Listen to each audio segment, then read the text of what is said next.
If I mention murder in London during the year of 1888, one name will probably spring to mind: Jack the Ripper. But that wasn't the only serial killer active in London at the time. A short distance away, someone was using the lifeblood of the city, the River Thames, as a place to dispose of their victims.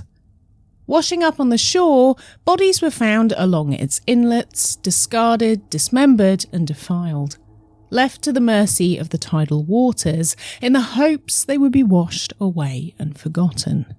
However, the river didn't hide the secrets of this killer. It spewed forth the evidence, allowing it to float along its surface to be discovered by hapless bystanders. But who were these victims, and how did they end up being mercilessly discarded into the murky depths of the Thames? With each new body that surfaced, the mystery deepened, leaving the city's residents in fear as a swathe of Londoners had not one but two unidentified murderers prowling the streets, ready to pounce at any time. Today on Macabre London, we uncover the mystery of the Thames torso murders.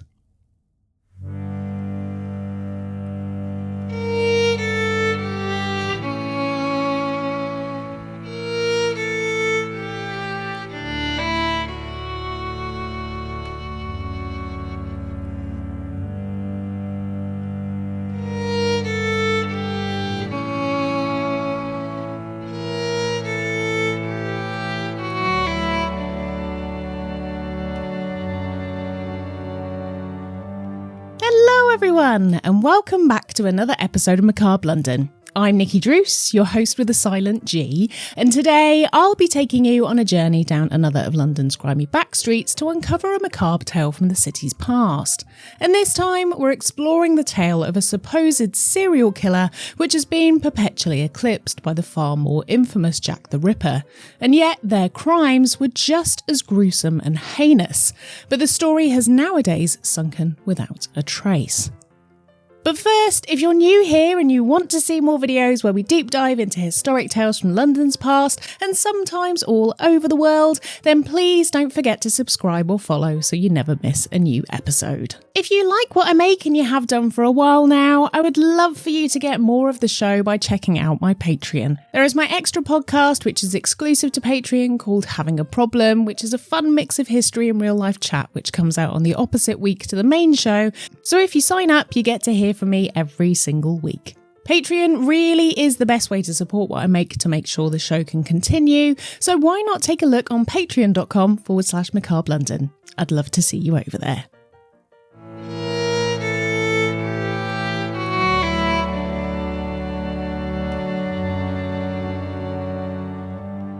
Out of the depths of the River Thames, Victorian Londoners were presented with a macabre jigsaw puzzle to piece together. Over the period of a month, numerous body parts were found floating in the river or washing up at its inlets or on its pebbled shores. These remains had been disguised by wrapping them in canvas, securing them with cord and tossing them into the water in the hopes they would more than likely never be seen again. However, when the plan didn't quite work and the pieces of people started to be found, the race was on to track down who might be responsible. But there was about to be yet another abhorrent killer emerge from the wings who would take the city by storm and keep it in a chokehold over the late summer and early autumn of 1888, one which would go on to become the most infamous in the whole country, eclipsing these equally horrendous crimes. As police resources were stretched and diverted across the city, the person responsible was able to go undetected, allowing them to kill seemingly time and time again. But it wouldn't be long before a pattern began emerging, which may just have allowed the authorities to begin piecing together the clues which could lead them to the killer. On the calm and still waters of the Thames on a spring day in May 1887, an amount of canvas was seen floating in the river outside of London in Rainham.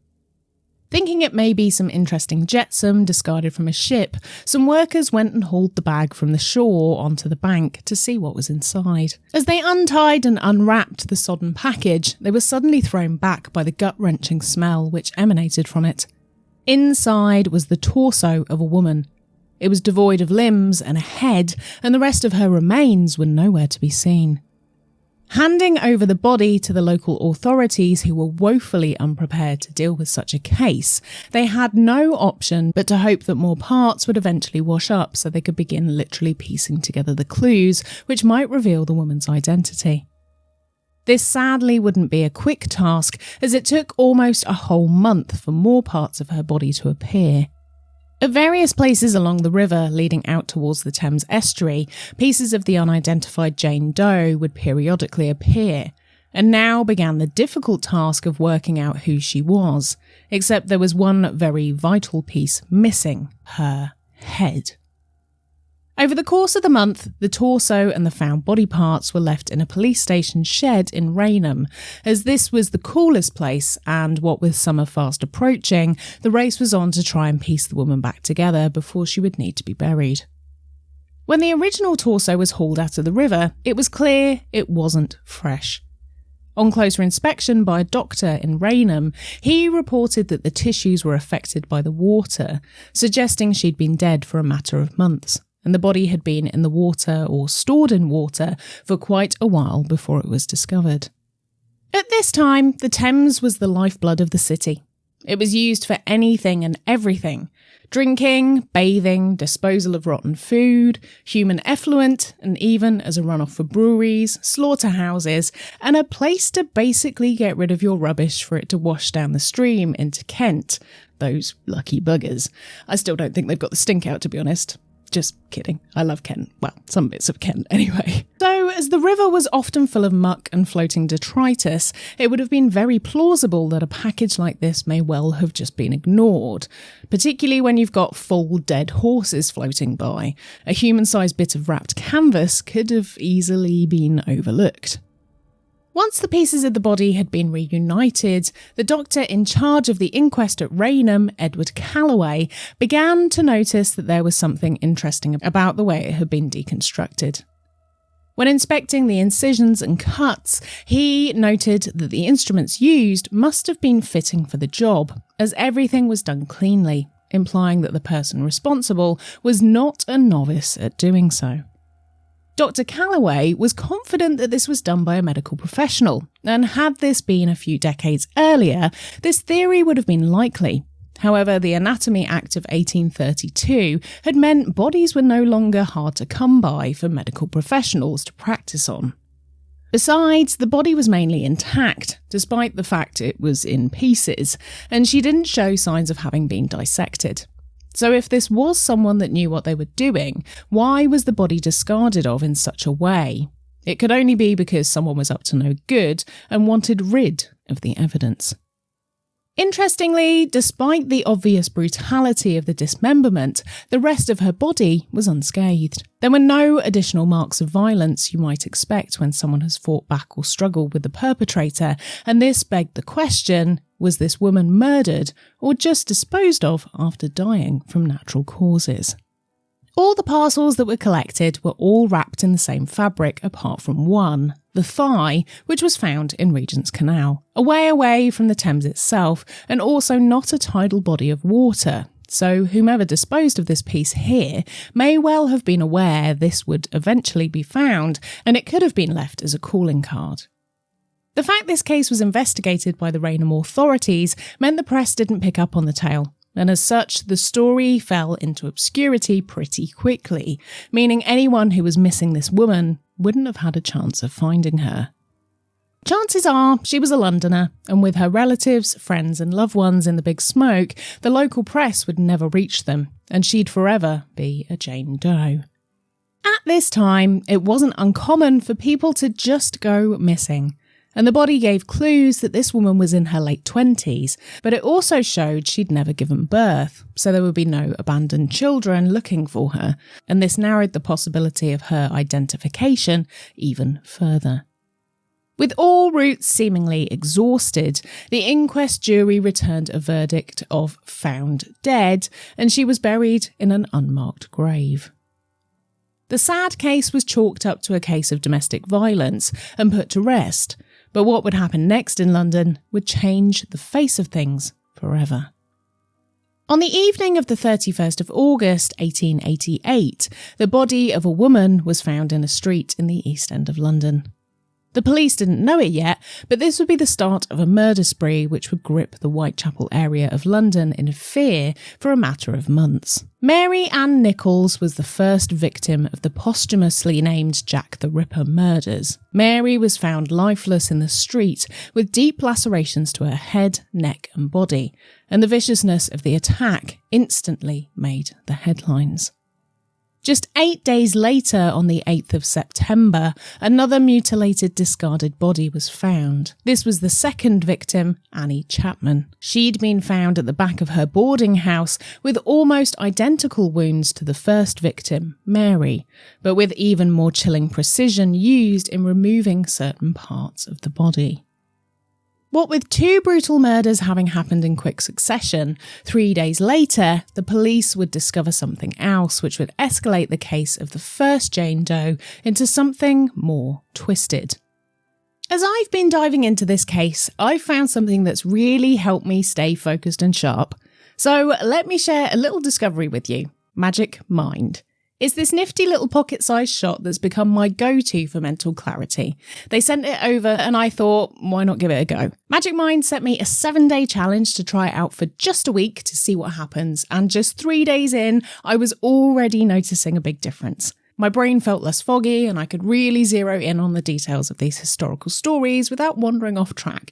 So I can't wait to keep going to see how I feel by day 7, as it's really giving me a fantastic daily boost so far. What's great about Magic Mind is that it works alongside your coffee routine, which is great for me because I adore coffee and it's a real highlight of my day. This subtly sweet little green drink is packed with good stuff like nootropics and adaptogens to boost productivity and keep stress in check. With ingredients like organic matcha and cognizin citicoline, which is good for cell renewal, it's like fuel for your brain that's actually backed by science, and I love what it does for me. Since starting on my Magic Mind journey, I've been able to focus better and get less distracted, meaning I can tap into my research for longer without breaks and be able to bring you all the good stuff as a result. It's a brain boost to make sure I get my daily tasks done, and it's a fantastic addition to my routine. If you're curious and feeling like you could do with a bit more tapped in time in your day, you can try Magic Mind with a very special offer. Use code MacabreLT20 to get 48% off your first subscription or 20% off a one-time purchase at magicmind.com/MacabreLT. The link is in the description. That's magicmind.com/MacabreLT and use the code MACABRELT20 so you can get your fantastic discount. Now, let's get back to the episode. With the police going into a frenzy over the murders in Whitechapel, this meant all the resources were diverted away from other cases, and it's during this time the torso killer took another victim. On the 11th of September 1888, an arm was found floating in the river by the embankment area of the city. This area was not quiet. It was, and still is to this day, one of the busiest parts of the capital. Mere minutes away is Big Ben and the Houses of Parliament, and the West End is a short stroll from there. The arm was fished out of the river and handed over to the police, and they instantly downplayed the whole event, thinking that this was just a practical joke, something new medical students who would have just started their year's studies could well have done. After all, St Thomas's Hospital sat, and still does sit, on the embankment, so to officers this seemed highly plausible, and they ruled this out as anything more than a cheap prank, albeit one made in very poor taste. Another thing which also pointed them in this direction was that the arm had a tourniquet attached to it to stem the bleeding from the limb as it was amputated, a sign that whomever it had come from may have been alive when this was carried out. With no further investigation pending, the arm was disregarded as anything sinister, and it would be a further few weeks before more pieces of the body began to appear. But this time, it was in a very unlikely place. On the morning of the 1st of October, construction was continuing on a new building on the embankment. This building had been commissioned as the new headquarters for the Criminal Investigation Unit of the Metropolitan Police Force. By this time, the police force had been going for a few decades, but its criminal investigation unit had only been founded 10 years previously in 1878. As the population grew in London, and with more severe crimes happening on a daily basis, the force was expanding rapidly and needed new buildings to operate from. The project was enormous, and it took over 2 years to complete, meaning the space was a literal building site for a long period of time whilst the foundations were created. When the police force was first created, the public backlash was enormous. People opposed being spied upon as they saw it, and what with 2 police forces in London, it was obvious to see where the gaps in the system were. The City of London Police, who looked after the square mile, didn't share evidence with the Metropolitan Police, who looked after the rest of London. Criminals knew this, and so they were able to play the 2 forces off against each other and to get away with crimes. Nowadays, that's not the case, and the 2 factions often work together, having learned from their past mistakes. When construction workers arrived at 6 a.m, they went to retrieve their tools that were stored on the site. To save the workers from carting heavy objects across London, they used the already constructed vaulted basement and hid items behind a wooden board to avoid them being stolen. After grabbing the tool bag out of the vault, one of the workers' hands brushed against something unfamiliar in the dark cavernous space. But he just assumed this was another worker's bag and carried on with his day. When he went to return the tools after work, he looked into the vault and realised that what his hand had brushed against wasn't a regular tool bag. It was a wrapped bundle tied with cord. As he was an honest man, the worker didn't want to be found rooting through someone else's belongings, so instead he tracked down the foreman for the site and asked if he knew anything about the strange parcel, to which he said he didn't. By this time, there had gathered a number of workmen around the bundle, and they joined together to heave it out of the space. As they did so, they noticed it was emanating a foul odour, and they began hastily unwrapping it. As the layers of the fabric were peeled away, white grains began to fall on the floor. As they peered at them in the half-light, they realised that they were wriggling. The parcel was full of maggots. It didn't take long to decipher that whatever it was had been left lying around for quite a while, as it was absolutely rotten. The putrefied mass of meat, despite its advanced state of decay, was still clearly recognisable as a human body. The alarm was immediately raised with officers, and they removed the body from the scene for inspection. Just like the torso found at Raynham, this poor woman had also been reduced to just a torso. Once again, her body was free from violent marks, at least on the torso itself. If they wanted to have a hope of finding out what really happened to her, they'd need to recover the rest of her body, and fast. The advanced state of decay she was in made officers believe she had died around 8 weeks earlier, and then stashed in the foundations of the building on the same week the workers found her. As this body had been stashed within New Scotland Yard itself, the police were able to be mobilised quickly and were set a task of questioning anyone and everyone who had access to the site or lived in the area. Reports came back quickly that some suspicious men were seen wheeling a barrow around the area a few days before the body was discovered, and one man was said to have been seen throwing a parcel over the wall before climbing in after it himself. This lead, however, didn't go anywhere, and the case was growing colder by the day. Preoccupied with the mounting evils occurring from Jack the Ripper in the East End, the 2 horrific crimes shared the front pages. The Illustrated Police News published a double headline front cover, which featured depictions of both the Whitehall Mystery, as it was now being dubbed, and the Whitechapel Monster. But despite both crimes being as heinous, the notoriety of the fabled and unfairly popularised Whitechapel Monster would go on to be the one which would capture people's imaginations for over a century afterwards. As the initial investigations by the police didn't bring much up, a newspaper reporter who had a dog with a keen sense of smell asked if he could take his pet to the site of where the torso was found, in the hopes he might be able to track down more clues or follow a scent trail. Not long after the parcel had initially been found, a team of bloodhounds were brought in to sniff for clues, but they weren't seemingly very good at their jobs, because the Spitzbergen dog, a breed which we would more easily recognise nowadays as a hardy type of husky, got to work straight away. The dog began following a scent which led them to the surroundings of the construction site, in which, after some digging, a full left leg was exhumed from the earth. The dog continued to worry at the area, and soon after, a full left arm was also recovered from the soil. When the body parts were taken to the nearest mortuary, and after comparing tissue samples with the abandoned torso, the doctor postulated that the arm and leg had been deposited there before the torso. No further parts of the woman's body were recovered, and once again, due to the head missing, a formal identification was not able to be made. Over the winter of 1888, things had seemingly gone quiet for the city's serial killers. Jack the Ripper went quiet in November of that year, and the torso killer equally skulked back into the recesses of a dismally cold and dark London. But unlike Jack, who seemingly disappeared at the end of the summer, the following year another body spewed forth from the waters of the Thames. On the 4th of June 1889, another torso was found once again wrapped in canvas floating along the river. This time, the person disposing of the body had gone to even greater lengths to seemingly scatter her around.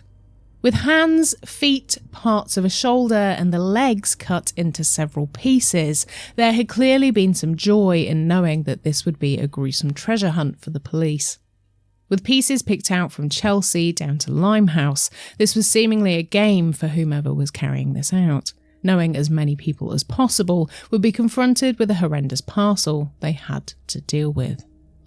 As the pieces of the woman were recovered and placed back together, it seemed for once that there might be a lead as to who she may have been.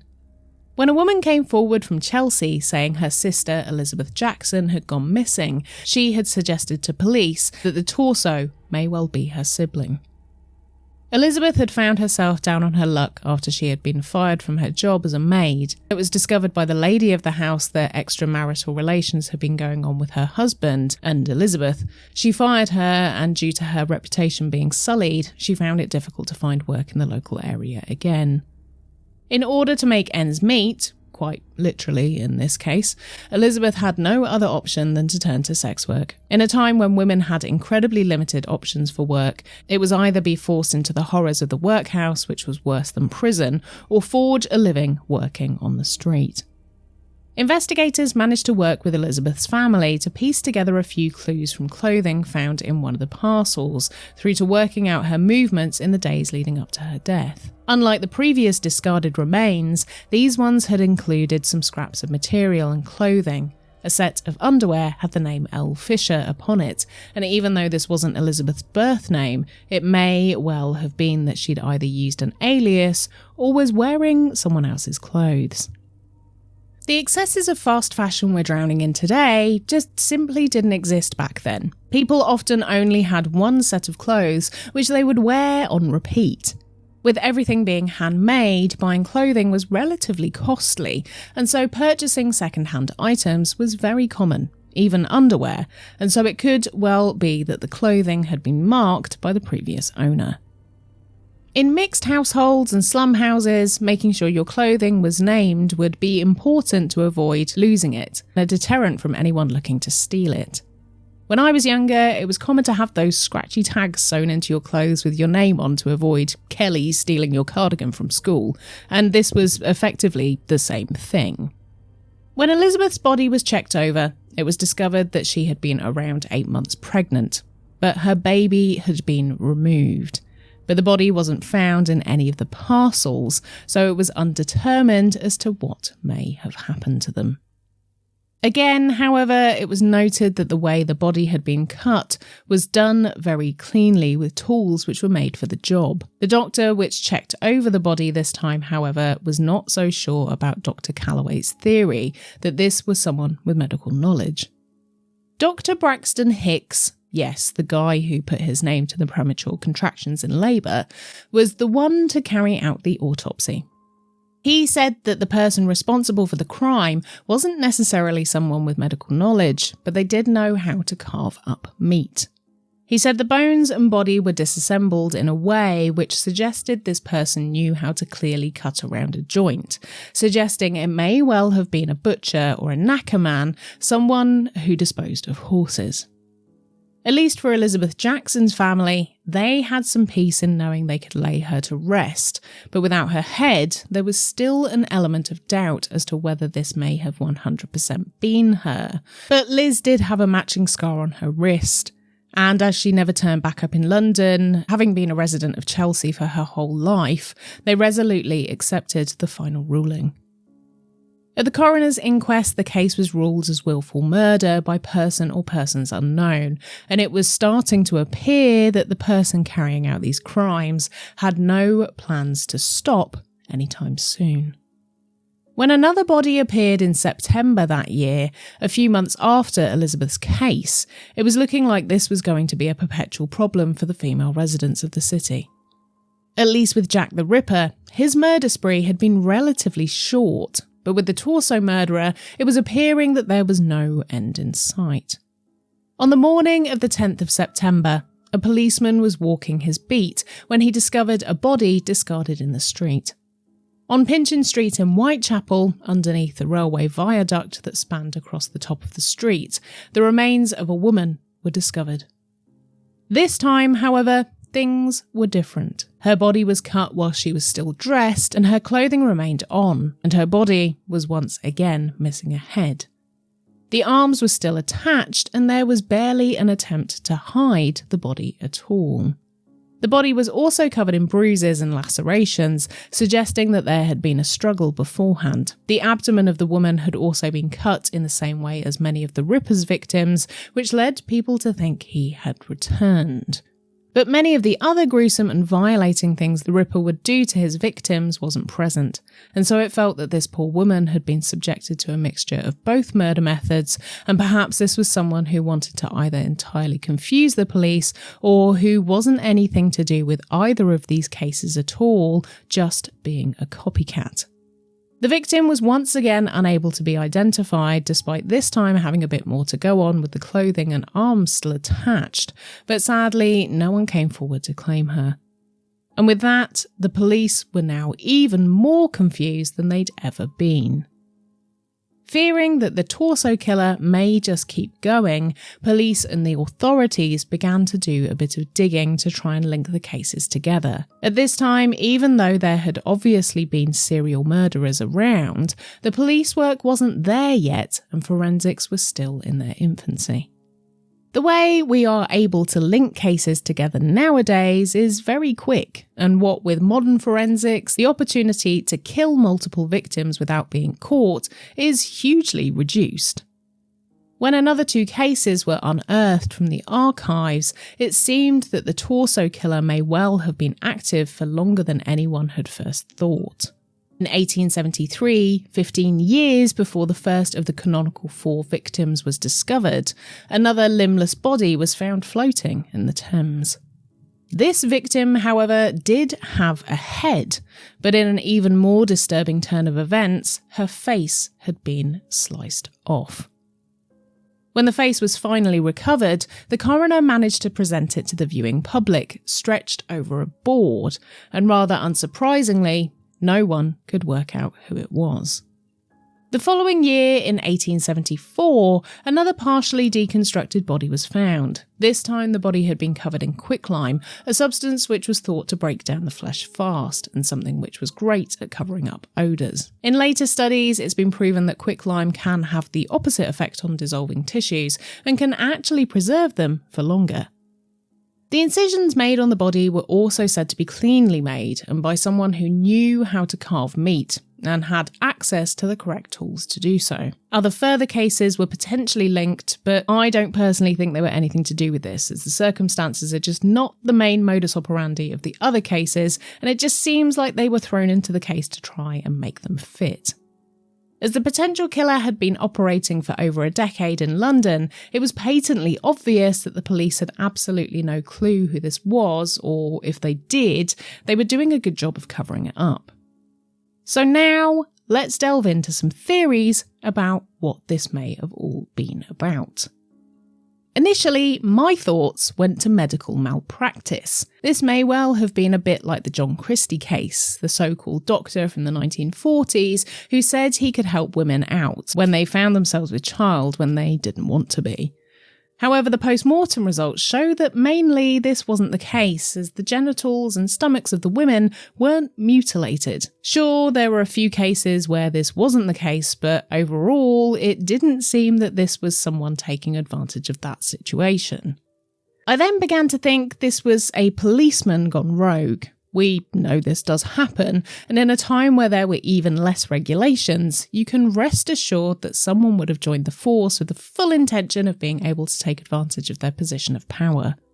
This may well be why the majority of women didn't have struggle marks on their bodies. Perhaps they trusted the man they went with and then were knocked out or attacked with no time to fight back, and then the officer kept their bodies at home to do with as he wanted until he decided to get rid of them. A more far-fetched but not entirely out there theory is that these women were victims of a torture ring. We know that one of the arms was found with a tourniquet around it, which suggests it was amputated whilst the victim was still alive. In the case of the Pinchin Street torso, the legs had been removed but not the arm, and there was no blood found at the scene, so maybe this was done when the victim was still alive. As there were 3 men seen wheeling a barrow and throwing a parcel over the fence at New Scotland Yard, perhaps this was a group which sold this voyeuristic opportunity to men and then discarded the bodies afterwards. The police did come up with a few probable suspects, but they all led to dead ends. The evidence from all the cases was hugely lacking, and with many different police stations getting involved, the consistency needed to draw a case together like this just wasn't there. Sadly for these victims, they had to be the guinea pigs of police incompetence so they could learn from their mistakes, and subsequent victims be given the justice they deserved when their killers were brought to trial. In a time before advanced forensics, the only thing they had to go on was witness statements and physical evidence, but when the perpetrator has gone to such great lengths to disguise the bodies, this was nigh on impossible to ascertain. This unsolved case stands as an important reminder that in the Victorian era, these women were completely disregarded by society, so much so that even when they were dead, no one missed them. The assumption that many of these women were sex workers was harmful. It meant the police weren't all that bothered about looking into their cases, and the chance of being killed in the line of duty was just seen as an occupational hazard. As this was a portion of society that the authorities weren't too bothered about protecting, it was often left to these slum areas to govern themselves, and if this meant a few sex workers died in the process, well, so be it. The police really weren't all that bothered. In the case of Jack the Ripper, those women who were named and identifiable captured the imagination of the press and provided a good narrative for them to work off. However, nameless and faceless torsos didn't, and so despite the 2 cases sharing the headlines, the former became the horrific peddled story of the East End of London and still is to the present day. The focus of maintaining the anonymity of Jack the Ripper is still upheld as it perpetuates the mystery and intrigue behind the case, but I actually think in 2024 it's probably time we started to put the tale to bed, particularly in terms of it being what the East End is known for now and how it perpetuates a misogynistic view that poor women are expected to be victims of misogyny and violence. In the case of the torso killer, I think it's far more exposing of how we treat victims of crime, and that if it's an unidentifiable and unclaimed corpse, there's almost a reasoning embedded into people's minds that it's not a crime worth solving. The victims of both Jack the Ripper and the torso killer, it just goes to show that the centuries of imposed violence towards women is still unchanged. The conditions people find themselves in today are, for sure, nowhere near as dangerous as it was in Victorian times, and the opportunities have definitely changed for the better. But there is still a stigma attached to how people choose to make their money, and with some people not having an option, it can be a tough and dangerous time. The women of London who lost their lives in both these tragic murder sprees will never have the chance to tell their stories, and the silence that surrounds their tales is still deafening. In reality, things nowadays haven't really changed all that much. Society still continues to overlook the most vulnerable, with their stories often being drowned out by the sensationalised stories of their murderers.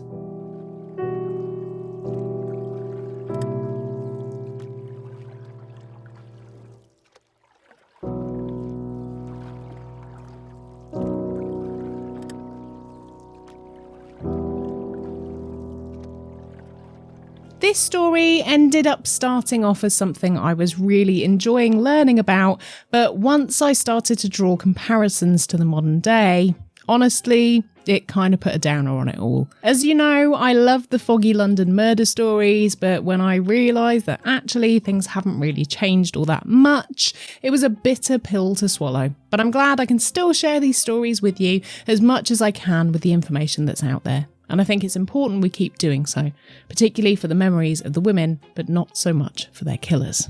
Do you agree with any of my theories, or do you have your own? I'd love to hear them, so do please pop them in the YouTube comments or on my social media. Find me at Nikki Macabre London on Instagram and at Macabre London on Twitter and TikTok. As you can probably tell, episodes like this are incredibly tricky to research and write, so if you want to support me to help me make them even better and to get extra content, check out my Patreon at patreon.com/Macabre London. If you're listening to the podcast, head over to YouTube to see the faces and places I talk about. Just search for Macabre London Podcast and don't forget to say hi in the comments. For the coolest and comfiest merch known to man, visit macabrelondon-shop.fourthwall.com, which if you sign up to Patreon, you also get a nice discount on merch. And if you're watching on YouTube, the merch is just hanging around underneath the video now, so it's very easy to access. Just click on the products. A big thanks to my amazing top-tier Patreon producers, Christina, Christoph, Lisa, Mary, Ravel, Sally, Sam, Sarah, Terry, Teresa and Veronica, and all of our other fantastic patrons too. If you want your name read out in the episodes or listed in the show notes, join us on Patreon. I'd love to personally welcome you to the Ghoul Gang. Big thanks to Magic Mind for their help with today's episode. Don't forget to check them out to get your brain boost with a whopping 48% off a subscription at magicmind.com/macabrelt and use the code MACABRELT20 for your fantastic discount. Thanks for joining me for another macabre tale from London's past. I've been Nikki Juice. Remember to stay spooky, and I'll see you ghouls next time.